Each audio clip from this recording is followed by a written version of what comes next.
because Monday's game last night, speaking of the Texans defense, I mean that was just that was a train wreck. The fan in me that grew up watching Aaron Rodgers, that was very tough to watch last night. And at least like for you, Dommy, Justin Herbert's got next year.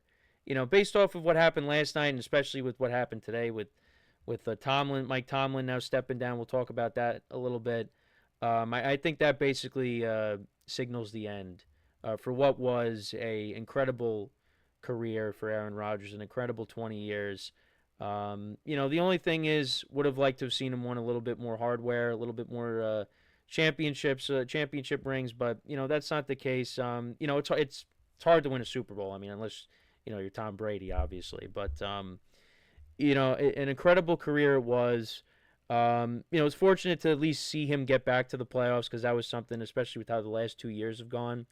I didn't really know if that was going to be in the cards, but it was an up and down year for him in Pittsburgh. Did have some pretty good games, a couple games where he threw 4 touchdown passes, and the win against the Ravens, although came down to a missed kick, I thought that was the best he looked down the stretch. Some of the throws he made, to Freiermuth, and the throw to Thielen early on in the game, and obviously the touchdown pass to Calvin Austin. There were no touchdowns yesterday. Early on in this game, I thought the Steelers' offense, I was saying, hey, maybe they are going to be able to move the ball against this defense because, right away Jaylen Warren picks up that first down. Rodgers hit DK Metcalf for another 20 yards. I think that might have been the second drive of the game. And I was like, okay, maybe the offensive line's going to hold up and, they're going to be able to move the football a little bit. But I think really for me, the turning point of the game was that drop pass by DK Metcalf on second down in the first quarter. I think the Steelers are up 3-0 at that point. I think they at least get some points off that drive because after that drive, they just could not generate any kind of offense. Rodgers had guys in his face all day long, and it's just they could not do anything. And it's not like the Texans' offense was, really doing much. I mean, they did have some big plays. Nico Collins got hurt in this game, but Christian Kirk had a monster game. Stroud had an interception in the red zone, fumbled the ball a couple times. I don't know what was going on with the center yesterday. I mean, there were so many, botched snaps, but Stroud had a couple of turnovers, and the Steelers only cashed in and scored 3 points off of them. Whereas, later in the game, the Texans cashed in. They got 2 turnovers, and they turned those into 14 points.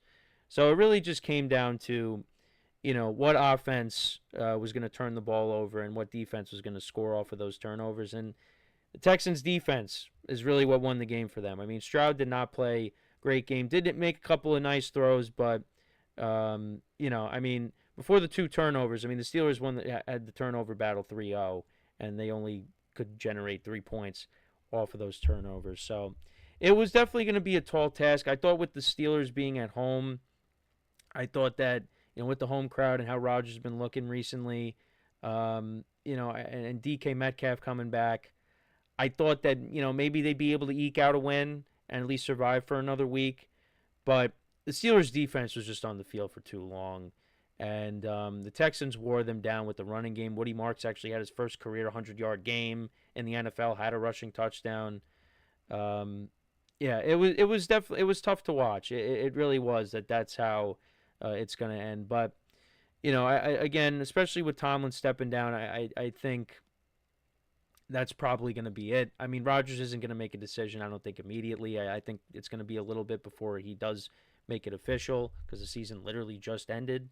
But I think especially with Mike Tomlin stepping down, and he even said it was either prior to signing with Pittsburgh, it was going to be either Pittsburgh or retirement. So and he wanted to play for Mike Tomlin. So now that Mike Tomlin's out, that probably signals the end for Aaron Rodgers. But it's amazing Mike Tomlin stepping down. It only lasted for another week because we kept talking about it. Whoever lost the game between the Ravens and the Steelers, coach was going to end up being let go. It ended up being Harbaugh, and then the Steelers got waxed last night, and Tomlin ends up stepping down.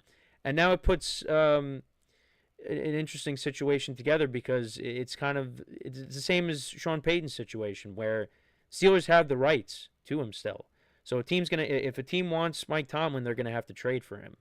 So, what's gonna happen? Is he gonna go somewhere this season, next season, or is he gonna take the year off, and then come back the following year? I think that's definitely a strong possibility. I think Mike Tomlin is still a very good football coach. It's just one of those things where his time was up. His time was up. The Steelers, they get to the playoffs almost every year, but they don't win a playoff game. They haven't won a playoff game since our high school days, which is amazing. It was time for a change, but he's definitely gonna get back on his feet. He's gonna find another job at some point if he wants it, and he's gonna build up a culture somewhere else. But the Steelers are a team that definitely needed change because they've just been kind of stuck in football purgatory where you know, they finish with a decent record. They don't have a high draft pick. They make it to the playoffs. They play Mahomes. They play Josh Allen. They play a very good defense last night, and they get knocked out. And that was what was going to continue happening. Had they kept Mike Tomlin, maybe Rodgers does come back. You're in the playoff hunt. Maybe you squeak in, and then you probably lose again. And then it's just the same. And then they needed to make a change. So I think Tomlin stepping down, I think was better for both sides.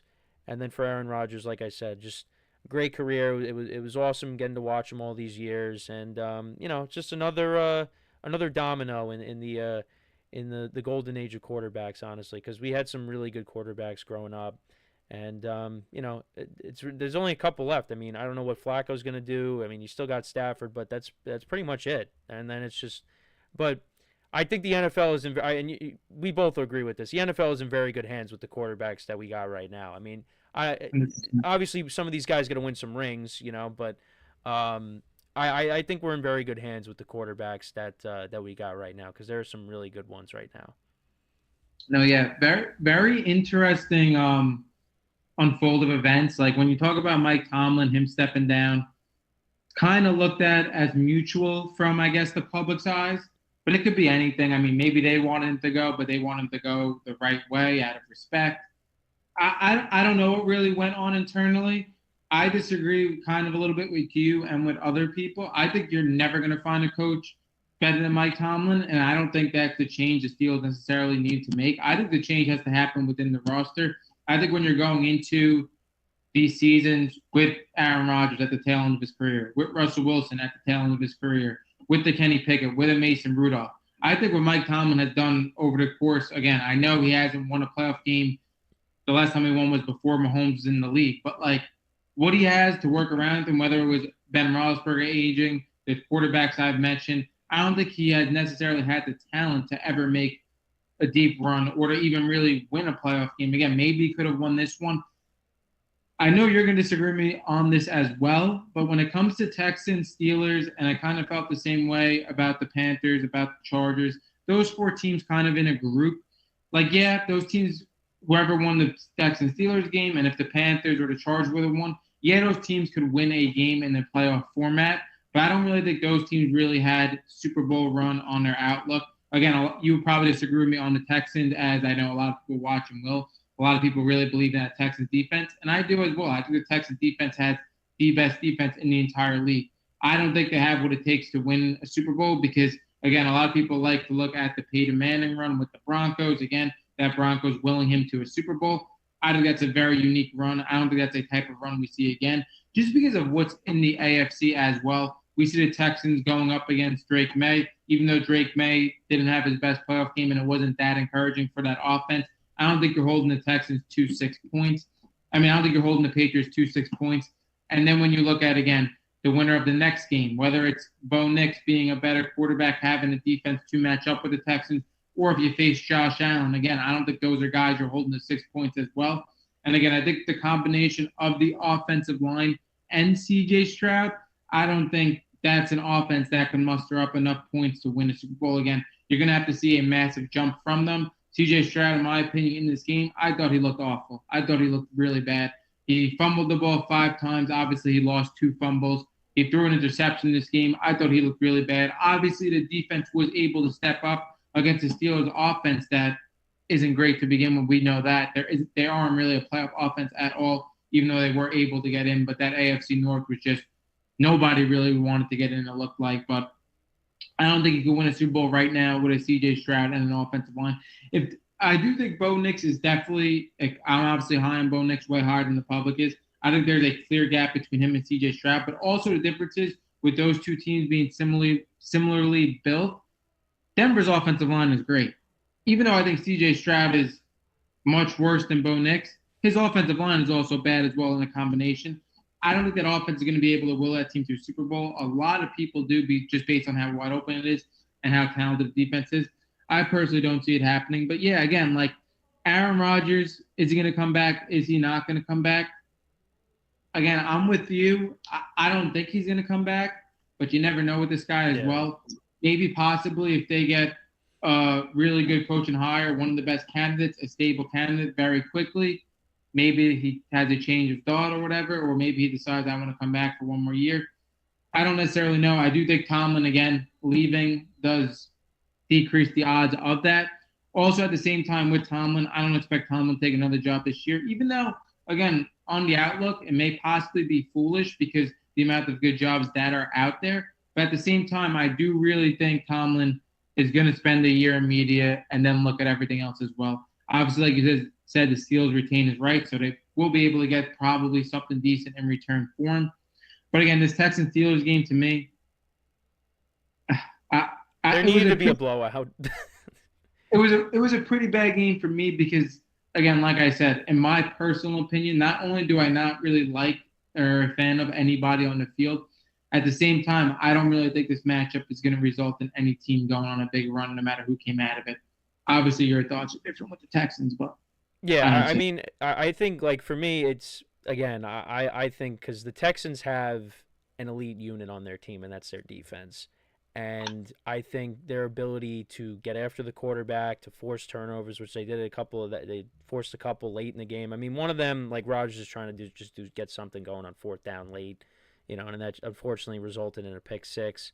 But, with how the Chargers defense looked against Drake May early and getting him to force turnover and forcing turnovers off of him, I mean, that Texans defense could do the same thing. The only thing is, Drake May's not going to be a sitting duck. Drake May is going to be able to get out of the pocket like he did, against the Chargers, and he's going to take off with it if he has to. So that's a different element that the Texans are going to have to deal with. And, I think there's, a bigger jump when it comes to the pass catchers because, the Steelers had, MVS and Thielen they had to bring in late because the young guys weren't, producing like they hoped for, and DK Metcalf just came back from suspension, so yeah, the Steelers' offense was not great. Not the best supporting cast. In the offseason, the Patriots are going to have to improve their supporting cast.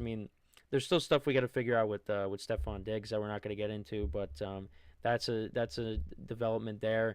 But the Patriots with their running game, I've kind of been impressed with what Ramondre Stevenson's been able to do, especially as a pass catcher. They've been using him as a receiver more.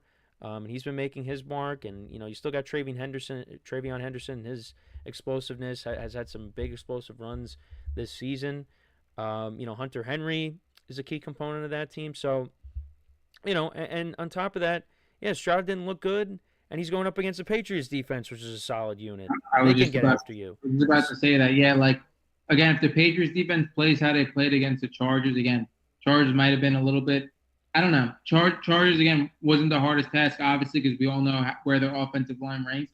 But at the same time, Texas' offensive line isn't as good. Yeah. Stroud isn't as good as a quarterback as Justin Herbert. Like, if we see the same type of thing and it's a low-scoring game, who do you want to make? Make a play? Drake May or Stroud? The gap is tremendous. Yeah, and I think that, unlike what the Steelers weren't able to do last night, I think if the Patriots force turnovers, I think they're going to make you pay for it. They're going to be able to score points, so. Question mark. Also, too, like how you were alluding to with Ramondre Stevenson and TreVeyon Henderson, I really think both of them are pretty good running backs. My only issue with both of them, I feel like throughout this season, and again, I pretty much watch almost every Patriots game because I'm a huge Drake May fan, but at the same time, like, I feel like with these running backs, I feel like they complement each other pretty well. Yeah. But I feel like they never both have great games at the same time. For me, it's kind of like usually like one or the other, which I don't necessarily like. I want to see a game where both of them are really effective to a high level and they're able to use both and split both. It seems like more of like a hot hand thing to me.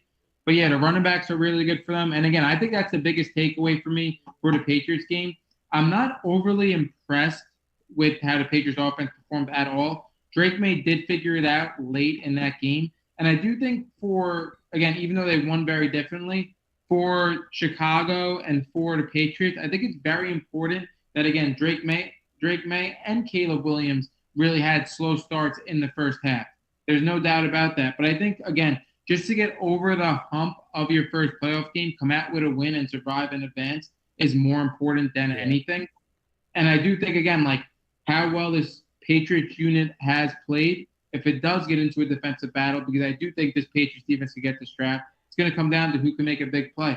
And again, for the Texans, it did come down to Christian Kirk. Christian Kirk had a really great game. But a lot of these playoffs does come down to who steps up for you for a lot of these teams that aren't, perennial playoff Super Bowl teams. Like, again, you look at the Panthers game, Jalen Coker, phenomenal game. That's what they were able to stay in it. You look at the Bears game, Colston Loveland, arguably the best game of this whole entire playoff slate. Like, a lot of guys are going to have to step up that haven't stepped up all season if you want to go on one of these runs.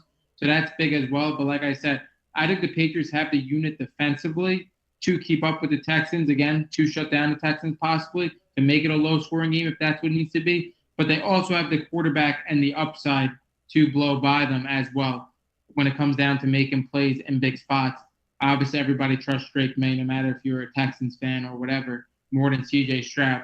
That's the thing with me, too. And then, again, I think the Texans, even if they were to get past the Patriots, they were to go against the Broncos with, again, a very similar defensive unit and a quarterback that I would take over Stroud with a better offensive line, or if they go up against a monster in Josh Allen. I don't think anybody could stop Josh Allen nowadays. Although So they again, did beat him up this year, though, with Davis Mills at quarterback. But they would be seeing him a second time. they did. They did. That was definitely one of the more shocking games of this season. But I don't see that happening again. If Josh Allen were to play the Texans, I can't see him not getting out of this game. But again, you never know. But that's my concern with the Texans. Even though the defense is no doubt elite, you could argue the best defense in the entire league. I would probably take them over any defense. I feel like the offense on the other side makes them a very lopsided team. Yeah, I mean, especially with Stroud turning the ball over 3 times. I mean, I'm not going to, like, again, I don't know what was going on with the snap exchange between him and the center. I mean, that was just a mess.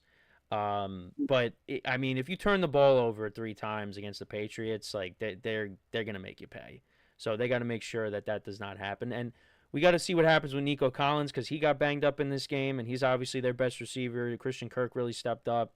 So you got to have Nico Collins for this game. 100%. And Woody Marks being able to run the football effectively, that's encouraging. Is he going to be able to do that against the Patriots? We'll see, because the Steelers have been susceptible to the run basically all year. So with the Patriots, I think it'd be different. I mean, it's going to be huge. That's going to be huge too. Like, you got to be able to run the football because, again, like we said, when we talk about Stroud and this offensive line, probably the last quarterback you would want of the remaining teams left, and then a below-average offensive line. Like, if they don't have the ability to run the football and Stroud sitting back, and again, another guy that doesn't really extend plays very highly, that could be a tough outlet. Yeah.